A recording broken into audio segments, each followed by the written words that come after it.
Hey there, Patriots. This is True Outlaw Patriot coming at you again with another one. Um, I just want to say that it seems like the media and the powers that be and politicians are desperately trying to fast track the tragedy that happened in Maui a month ago. Okay? And I say that because I'm noticing less and less of the major talking points that should be spoken about, and I'm seeing more and more of a repetitive, how can I say, script, okay, that people who are able to speak up, not the natives on the ground, but certain news medias and politicians that are given the green light now to speak, they're continuing with the same talking points. Okay?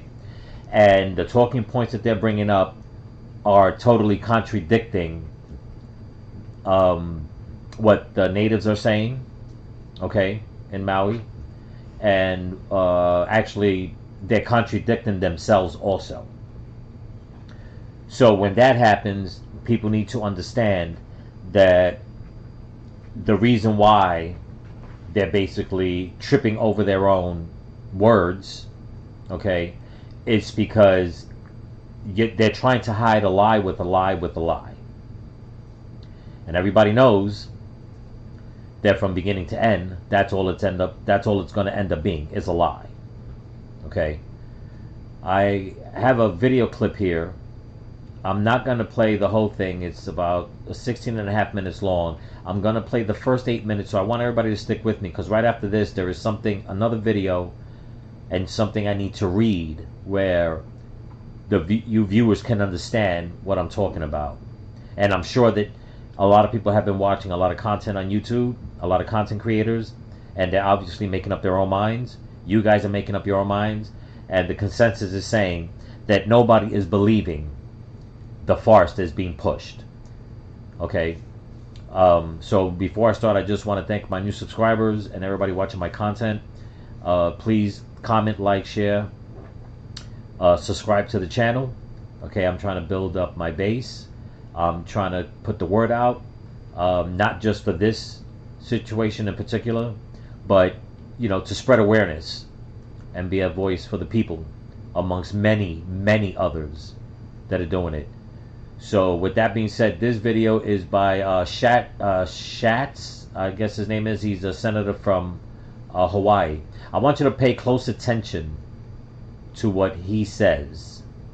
But here we go. Mr. President. The senator from Hawaii.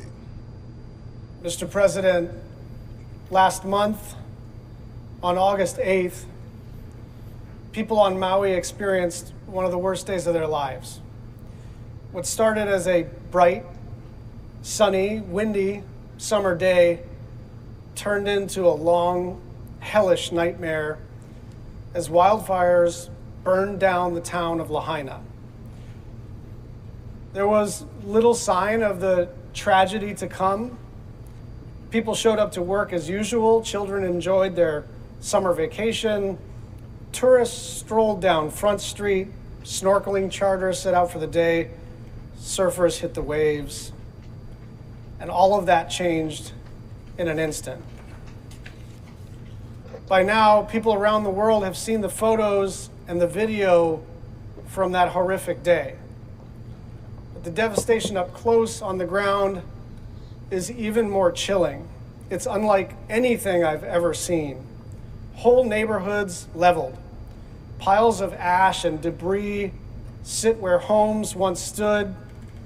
Hollowed out cars, burnt to a crisp, cover the streets. To date, 115 people have been declared dead, and many more are still missing. Okay, so we're going to pause right there real quickly. There's the narrative. Okay, that was 5 days ago that he made this speech. Stopped at 115. As of today, they're still coming up with that number. Now, I want you to see pay attention to what else he says, which should make that number void. But they write these scripts without proofreading them to understand that what they're saying is contradictory, okay, to their point. But let's continue. For a tight-knit community like Lahaina, where everyone knows each other, these losses are crushing. Okay, that right there. We're a tight-knit community where everybody knows each other. But the media that's being put out by the ones that are in control want you to believe that everybody who's coming out still claiming that they are missing loved ones, they're trying to make it seem as if, you know what, we have the numbers. The loved ones that you seek are alive, but they just haven't contacted you yet. If you're a tight-knit community, that doesn't happen. Especially during a disaster. People find out each other's whereabouts right away. And this is why I say this. Morocco just had an earthquake. Okay? Yesterday, I believe, or day before yesterday. As of today, NBC News is on the ground, and they are certain that over 2,100 people have been confirmed dead. Why? Because of the people on the ground that lived through the earthquake. They know who was where. And if they're not around, they know for a fact they did not go away. And I'm saying this point because later on in the video, I'm going to point something out to you for you guys to understand that when it comes to a tight-knit community, they know the numbers better than the people on the outside. So keep that in mind. Okay? So let's continue.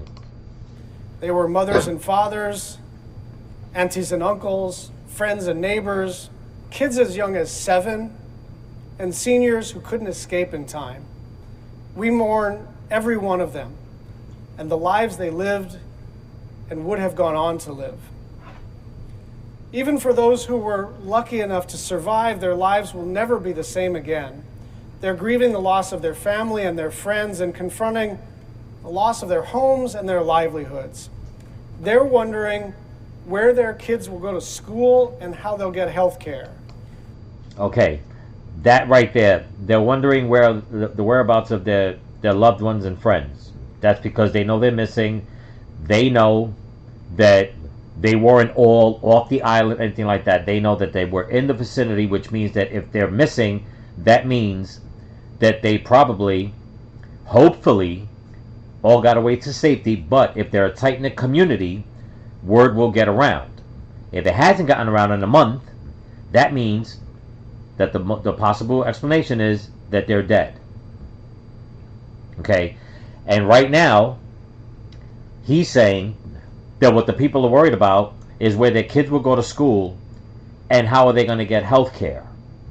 I highly doubt that's the first two things on the victims in Maui's mind. I highly doubt that's the first two things on their minds. School and healthcare. Okay?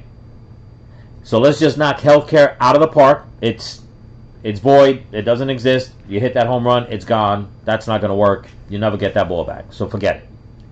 The part of where their kids will go to school, again, I highly doubt that's what they're thinking about, because supposedly school started, the fire hit, which means there's no school. So who in their right mind, after dealing with a tragedy like this, is worried about school? So this guy right here, the senator of Hawaii, we already see where he's going with this. But let's continue. So, and please stay with me. I'll explain it like in my other videos. A lot of you have stayed with me throughout my other videos. I got the views to prove it, which I thank you for that. And I've got comments where the people that stuck with me have commented back and said, you're right, or that, you know, what you put together was good. It makes sense. So I'm asking Just stay with me, please. But let's continue. Those who still have jobs are trying to figure out how to get to them without their car. The people of Maui have had their lives turned upside down, and it will be years before their lives return to some semblance of normalcy again. To understand the scale of this tragedy and how it happened, we need to go back to the beginning. Because what happened in Lahaina on that day was not normal. Hawaii is no... Now he got that right. It wasn't normal. But listen to his reasoning. stranger to natural disasters. We've seen floods and we've seen hurricanes, tsunamis and volcanic eruptions, even small-scale wildfires, but nothing like this. The conditions for a disaster had been slowly building. Over the past several decades, Lahaina's old sugar plantation land had been replaced by dry, invasive grass that was prone to fires. And as the area got hotter and saw less rain, the grass dried up even more. Okay, so that right there, he's basically disproving. He's basically disproving the point that he's trying to make, and I'll tell you why. Hawaiian Electric was in charge of what had a big role in getting rid of all the dead trees and grass and whatever have you around Maui. It's in their bylines, I guess you want to call it, part of their contract, that since they're the power company and wires can't come down and start a fire, they had to spend tens of millions of dollars in order to keep any dry shrubbery, anything like that, from catching fire if a power line went down. But he's saying that it's years of these things building up, as if nobody was cutting them down, nobody was trimming it, pruning it, taking care of the property. They just let it all just dry out and dry out and dry out. So you got to read between the lines, people, what they're trying to say. Okay?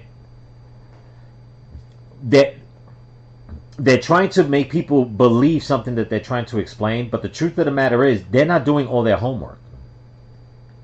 They're not coming up with the perfect lie. They're coming up with lies, yes.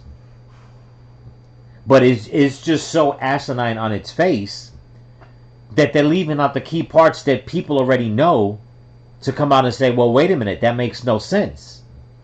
Because the argument now, okay, with the officials in Hawaii are blaming it on Hawaiian Electric. Hawaiian Electric is saying, no, we took all the procedures we could. We may have cut back on here and there, but it wasn't enough to cause all this devastation, especially when we cut the power off 6 hours before. Okay? Which means, looking forward, that if those power lines came down because of the hurricane winds, then why were so many people blocked and being told by police that they could not pass? Because the power was live. And the reason why I say that, you see how you got to put all this together? Because listen to what he says about all this dry stuff going on, all the conditions that led up to this horrific fire. Okay? So like I said, pay attention. You have to listen closely, because of all the reports that have come out from the natives on the ground. Anybody could look at all that and then look at what these politicians and whoever's in charge is saying and say, wait a minute, that totally contradicts everything that we have seen so far. So let's continue. The air got drier too. Under normal circumstances, these conditions are manageable. But the final piece of this awfully perfect storm came from hundreds of miles away. So usually in Hawaii, when the public is told that a hurricane is passing to the south and we won't get any rain, we're grateful to avoid the direct hit. No rain, just heavy winds. A good outcome. But Hurricane Dora was different. Without making landfall, or producing a single drop of rain, it whipped up the powerful winds that spread the deadly fire.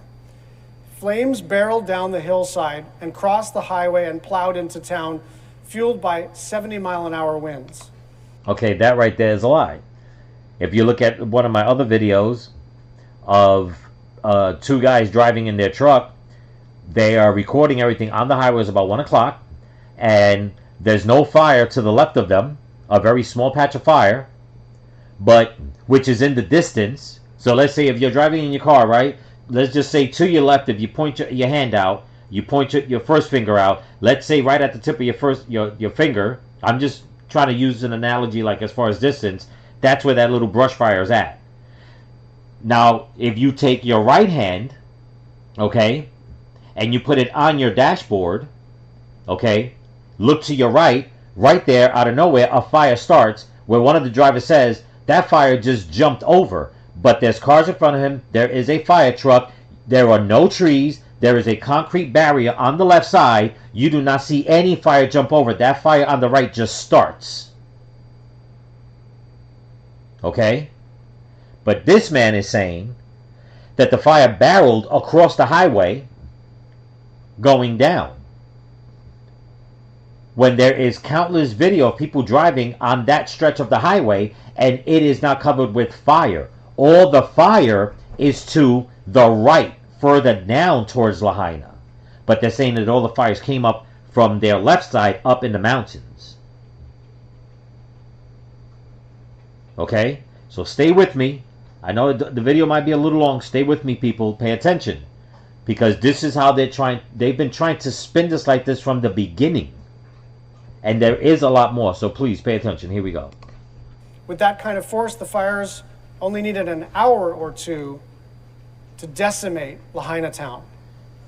The winds also left the fire department without a critical tool, helicopters, to fight the fires from the air.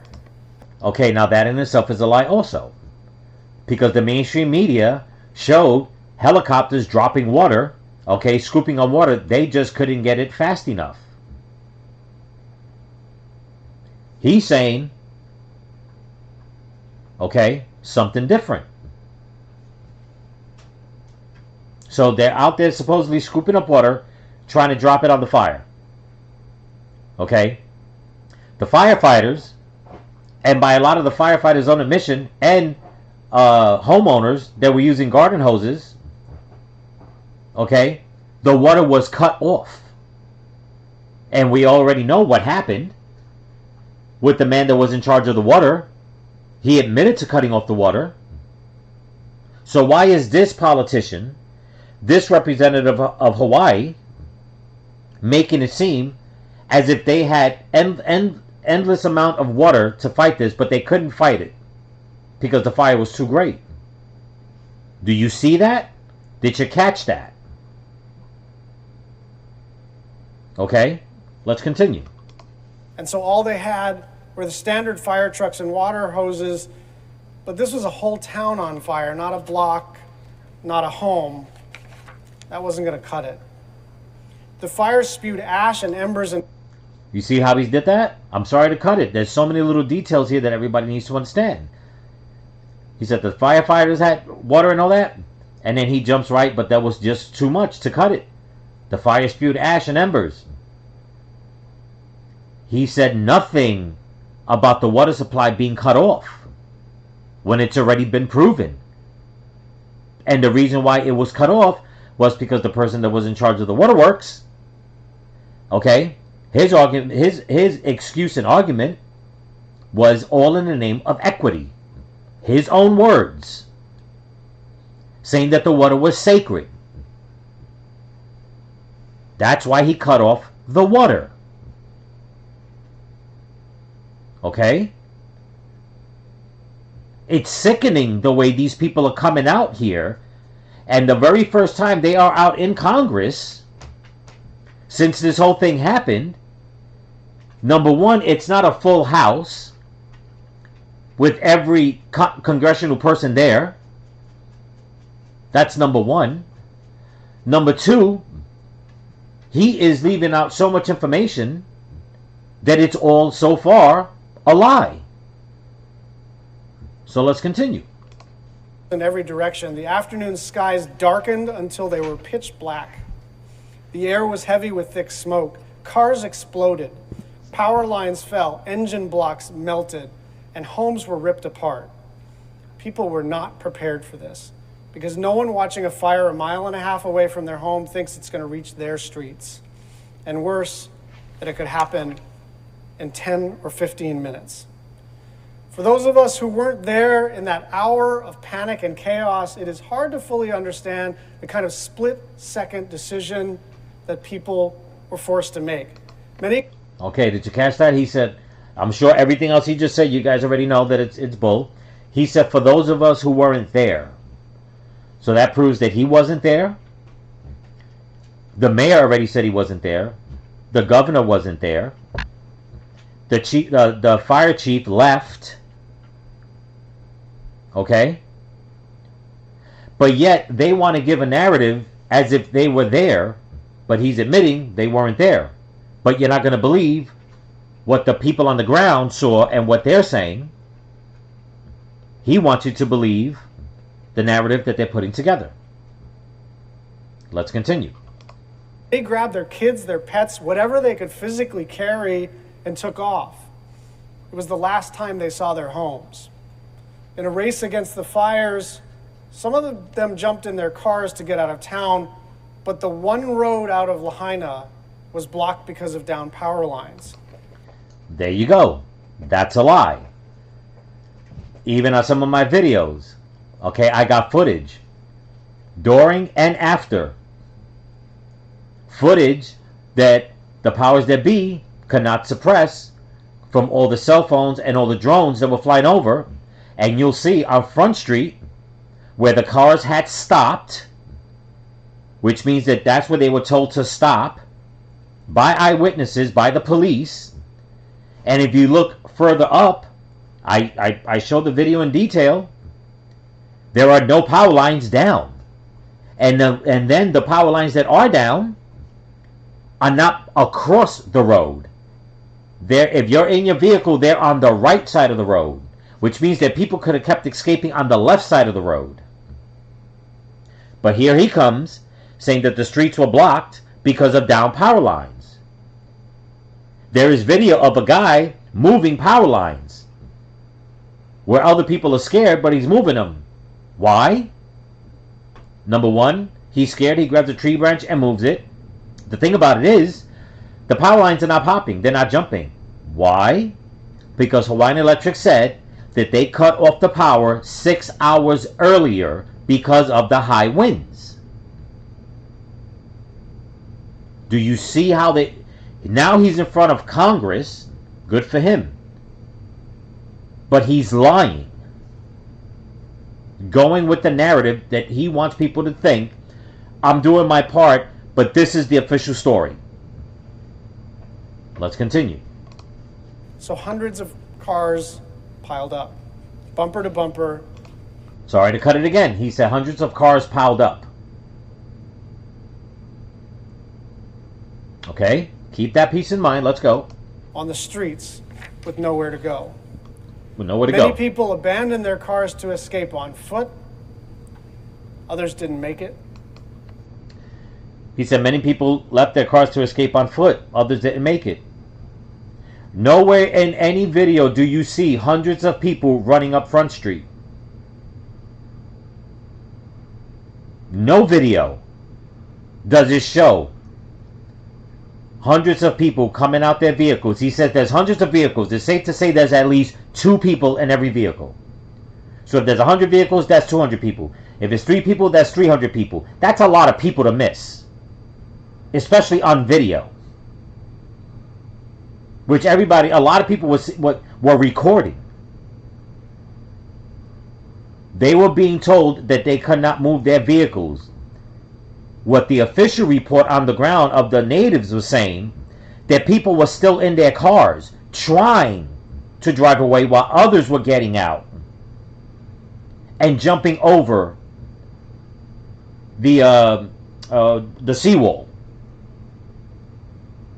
Okay, because the fire came so fast that the ones that were able to get out jumped over, which was a lot, Others were trapped in their vehicle. It was too late. You didn't see people running, hundreds of people. He is a liar. But let's continue. An entire family and a man trying to protect his dog died in their cars. Dozens of people jumped into the ocean to escape the flames. They stayed for hours, struggling to breathe through the plumes of smoke. Others were crouched by the seawall using wet blankets to shield themselves from the flying embers. People didn't know how long they'd be there or even if they would be rescued at all. But many found help in strangers, and even people like Benny Renicky, who saw an elderly woman, Noni, unable to cross the seawall, and he carried her on his back. He stayed with her and her daughter in the water for hours and hours. Okay, now if you look at a lot of the video that people took at the seawall and in the water, a lot of them were saying that there was bodies floating in the water. A crazy amount of bodies floating in the water. Okay, some people say hundreds. I don't know. I'll be honest about that. I wasn't there. Maybe it was. I don't know. But if the people on the ground are telling, this is what we saw, this is what we lived through. Here's a man that says, many of us weren't there, meaning he was one of them. But you come with this narrative, you're forgetting about what the people say. He's picking and choosing one little story here, one little story there, of people being heroic. Thank God, yes, it should be like that. But what about the stories of all the other natives saying that the police were the ones that blocked Front Street, not down power lines, that there were hundreds of people still trapped in their cars, that there was many more jumping over the seawall, that people were dying in the water, people were dying in their cars, not to mention, I gotta bring it up again, he hasn't mentioned it. Where are all the children that were supposedly home? And I bring that up because you'll see in a little bit in the video what I'm talking about. But let's continue. Or Juby Bedoya, who found a family of 7 from California on the shoreline and carried their 2-year-old on his shoulder for hours in the water as they floated on a piece of plywood. They were among the 17 people that the Coast Guard rescued that night. 17 people that the Coast Guard rescued. Okay. Has anybody seen the Coast Guard give an official number? They said 17. Has anybody seen the Coast Guard put out a report of how many people were in the water? Okay. If anybody's ever seen a regular Coast Guard boat, you couldn't hold some people. You can't hold many. There were other people out there with their boats picking up people. Okay?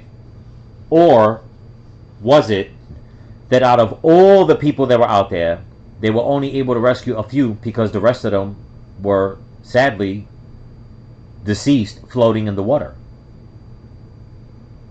As what the natives are saying, that is what they saw. As a matter of fact, the very next day or 2 days later, on one of my videos, you'll see that people in Lahaina were complaining because there was a charter boat right, I don't know, 200-300 yards, maybe 500 yards,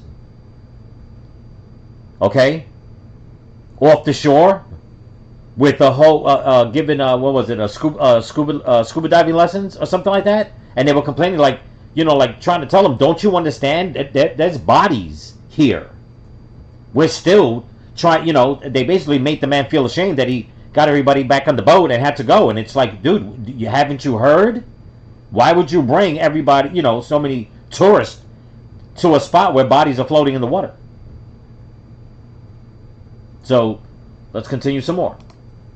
All across town, heroic first responders put their own lives on the line to fight the inferno and bring people to safety. 18 firefighters lost their own homes while they were fighting the fires.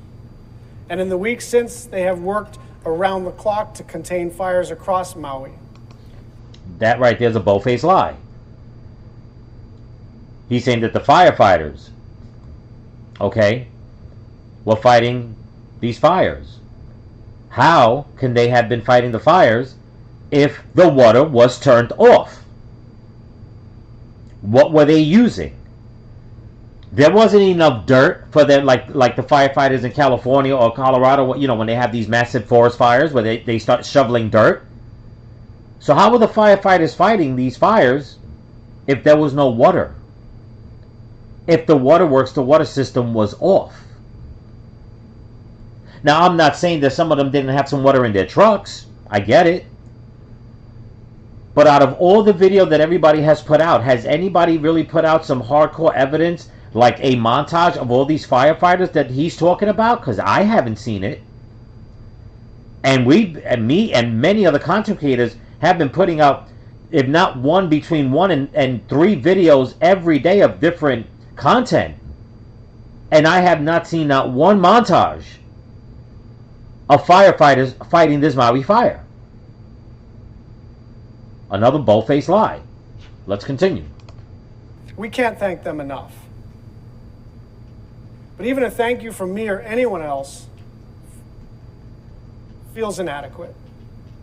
They didn't do it for us. They did it for each other. They are fighting for their friends, for their family, for their neighbors, for their town.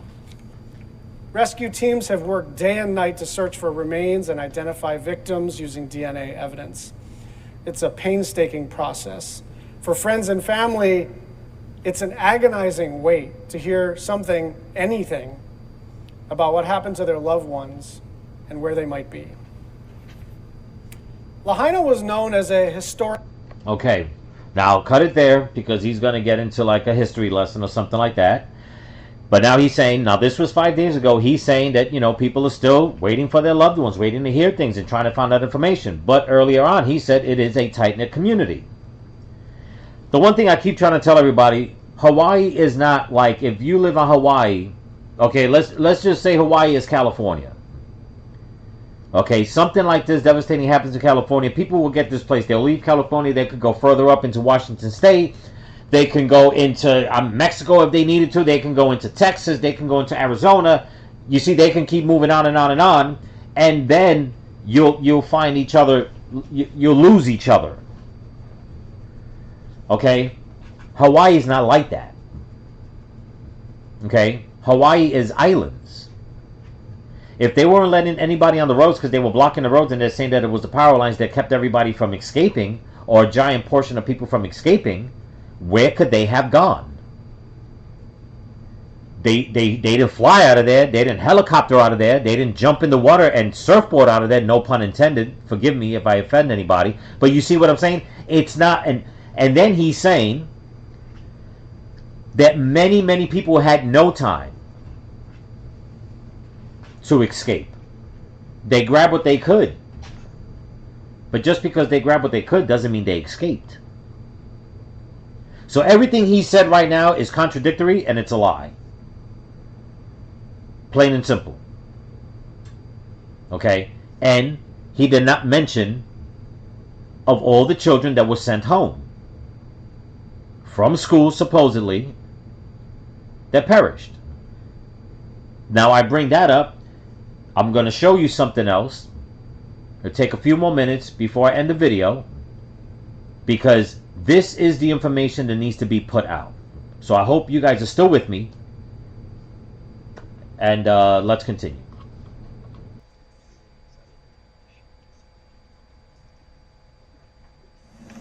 Nearly 3/4 of the remains that have been tested for DNA thus far have generated searchable DNA results. We need family members to come forward and donate their samples so that we can compare them to these DNA profiles we've already generated from remains. This is a critical step in order to make an identification based on the DNA testing that's already been done. It's important that families that are missing loved ones come to the Family Assistance Center. The Family Assistance Center will welcome you in. We encourage you to come together with your family members multiple samples from a given family are best.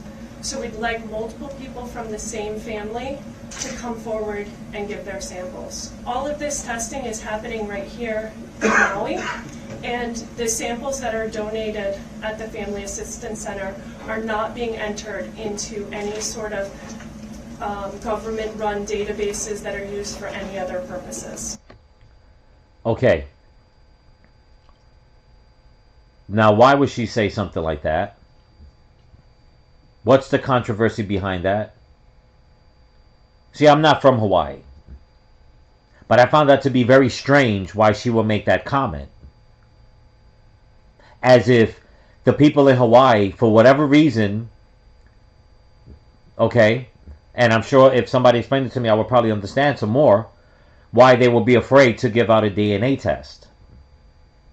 But you would think that in this situation, nobody will be afraid of that because it's a different situation.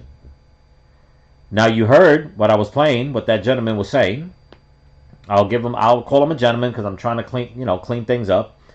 But he said that they're a tight-knit community. Why wouldn't they participate in that way in order to find out where the loved ones that they're looking for, family and friends, they can't find them, to try to figure out if possibly they could have been, one of them that perished. So that right there in itself makes you wonder.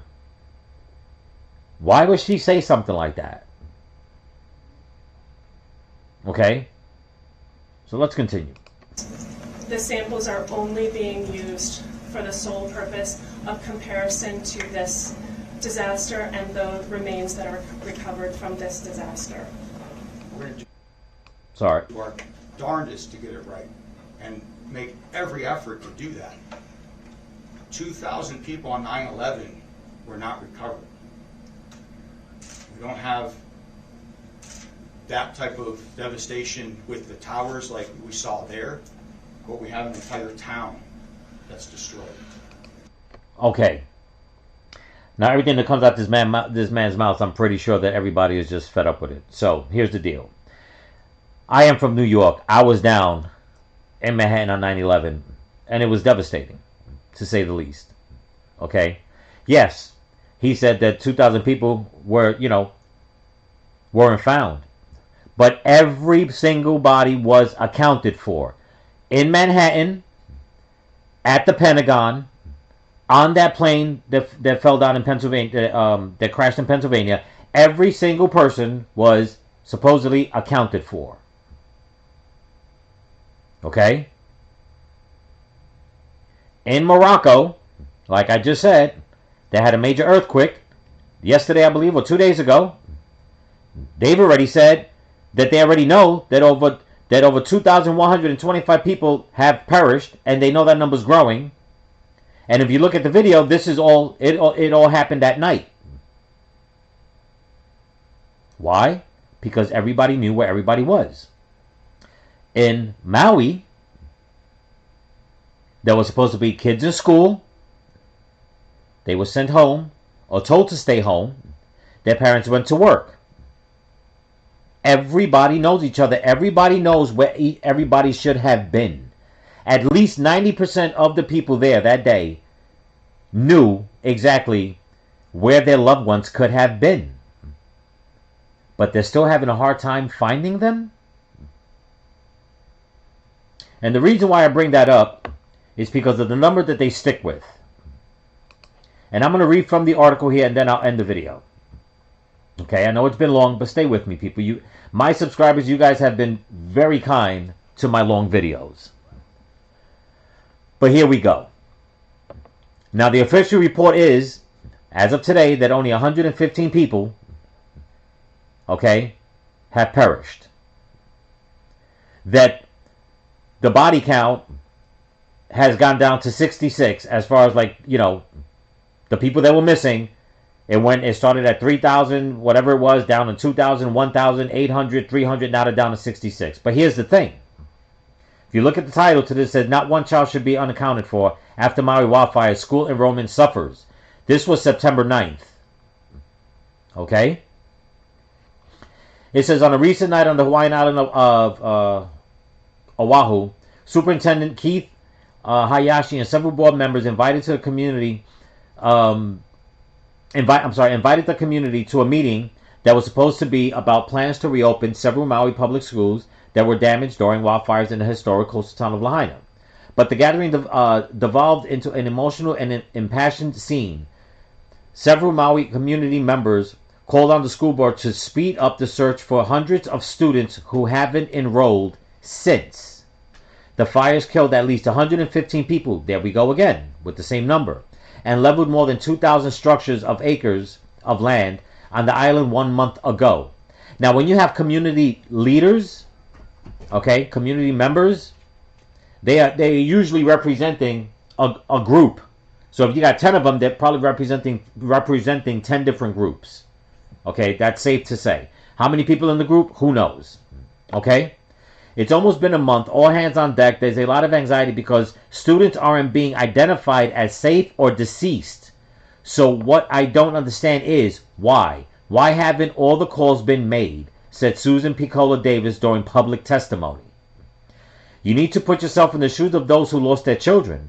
You need to put yourself in the shoes of parents who were not home and had no chance to go save their children, said Waylon Christian. At this point, from what I calculated, approximately a little more than 900 Kiki kids are missing. This is one Kiki too many. Now, one child should be unaccounted for. Hayashi did not say the exact number of students who remain unaccounted for, but the board's own calculations indicate that about 966 kids are not enrolled, are unenrolled. Okay? Because King, I can't say his name right. Okay? King Kamahemiha the third. Okay, I hope I got that right. Elementary was damaged beyond repair, and 3 other schools. The reports say there was 4 schools, so they're right on that. Now, let's do some math. Okay? Lahaina Luna High, Lahaina Intermediate, and Nahainena, I'm sorry if I got that wrong, Elementary, are undergoing environmental assessments for air, water, and soil quality. Now that's what's been going on, that they're keeping people off their property. They're doing all these, tests. Why? It was just a fire. Okay? But we'll get to that. Okay. As well as ensuring stable power and sufficient broadband connectivity. State officials told families to enroll in a new school or distance learning, according to a post on the department's website from August 29th, about 10-12 days ago. Of the 3,000 students enrolled in the 4 schools at the start of the new school year, they said 782 have re-enrolled in other public schools. 907 have enrolled in a distance learning program, and nearly 345 have enrolled in charter schools, private schools, or have withdrawn, according to a presentation given Hayashi. So people, I don't have to do the math for you. Do the math yourself. Okay? That's 2,000 kids out of 3,000 missing. 3,000 that haven't fully enrolled. Where this man says that 900 Kikis, kids, are missing. So you got your 2,000 here. Where's the other 900 to 1,000? Okay? Check this out. We are actively reaching out to contact family. Now, I want to cut it off real quick. Remember what I told you, how they put out a narrative, but they don't dot their I's and cross their T's. They contradict themselves, which makes people believe that what they're saying is a damn lie. Okay? We are actively reaching out to contact families for the remainder of students who have not yet enrolled in an option, knowing that some may have moved out of state or have paused their child's education for the time being, he said. So you mean to tell me that 1,000 students, their parents, have moved or have not sent their kids to school because of what happened? That's probably a possibility. But out of all those people that have been accounted for, since it's a tight community in Maui, in Hawaii in general, you don't think that out of the rest, the other 900 to 1,000, that nobody will speak up for them and say, we're safe, they're alive, they're okay? Who is going to read this and believe that if they're a tight community? That's all you see is Hawaiians helping each other. But the other thing you see is that they're all still asking the same questions. I can't find my family members. Where are the children? Okay? Now, it says, on September 8th, 2 days ago, Hawaii Governor Josh Green, in a video on X, said the number of people who remain unaccounted for has dropped to 66.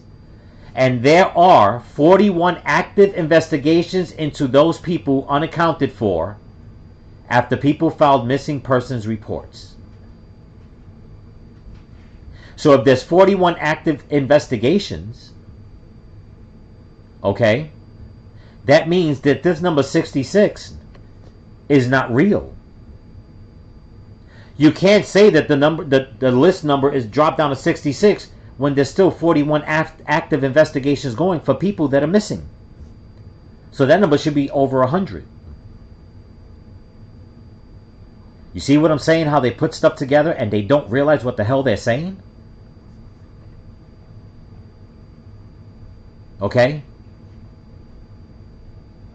And then it says, in response to the criticism, officials said staff are trying to reach families of students who haven't enrolled in another school, including leaving voicemails. Listen to this. Hayashi said there are about 48 families they have not been able to make contact with.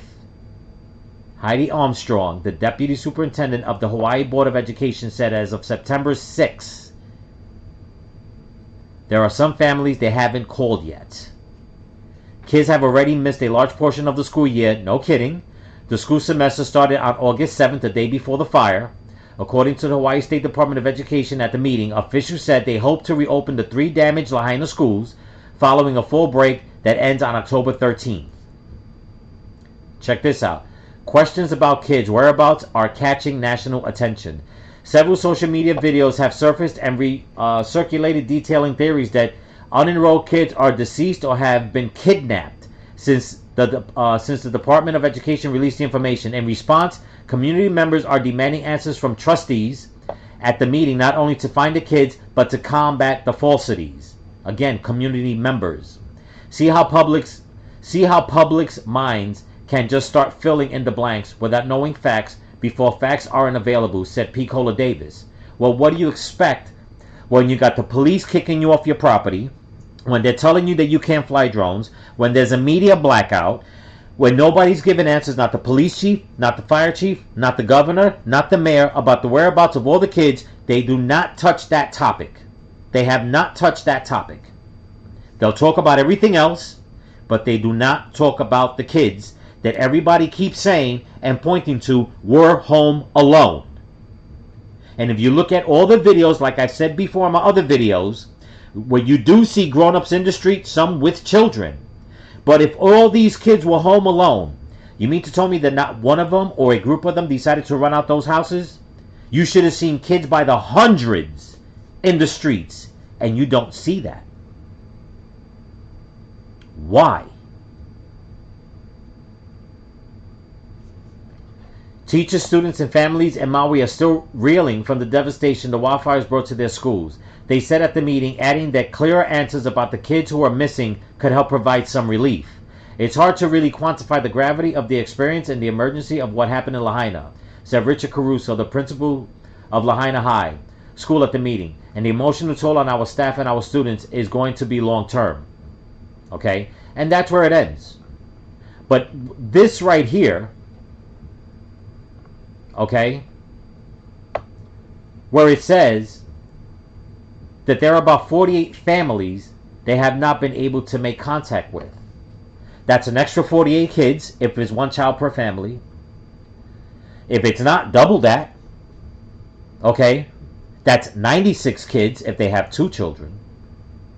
On the high end, if they got 3 kids, how many is that, people? So, Let's just say we'll double that. We'll leave it at, or let's just leave it at 48 kids. Plus the 66 people unaccounted for that the governor's saying. Okay? How much is that?